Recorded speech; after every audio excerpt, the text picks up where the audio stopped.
Welcome back to my cat grooming salon. Today's friend is Kimberly. Kimberly is an 8-year-old Flame Point domestic long hair, and she is in for her regular grooming appointment. She is declawed in the front, so I only have to trim her back toes, and she's a little bit wiggly for that, but she calms down a lot when I do her in my lap, and so that's where I'm going to finish her last little foot.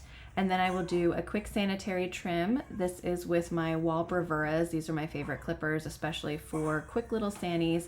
They use a 5-in-1 blade, which means that it can range from a 9 to a 40 blade setting, but I use the 10 blade setting for all my shaving.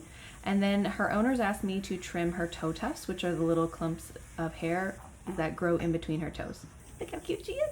And then we're gonna go to the bathtub where we're gonna do a 2 shampoo wash. I start with a degreaser because most cats have very oily skin, and especially they haven't been groomed in a while. And Kimberly is also having a little bit of a messy rear end, so I kind of spot clean that specifically with a gentle shampoo. And then I'm gonna go back in with my Poochs F&T degreaser to get her really scrubbed and nice and clean.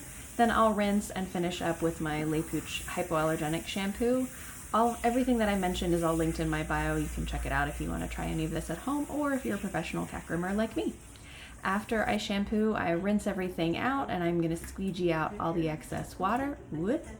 And then I'm going to wrap her in a big fluffy towel where I'm going to clean around her eyes and ears with saline solution for her eyes, and then the Poochs Metacedic ear cleaner for her ears.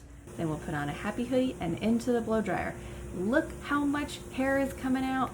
It is definitely hairy season. Spring, summer, and fall especially tend to be pretty hairy for a lot of kitties, and you can see my blow dryer is getting out lots of dead hair, but she's a really good girl. I just kind of slide her around most of the time, and sometimes I kind of lift her up so I can get underneath, especially that underside, and her rear legs can be especially more challenging. Sometimes she'll let me hold her hand a little bit to get under her front legs, and sometimes I have to scruff and kind of plop her on her back, and this is just the easiest way for me to get those back legs.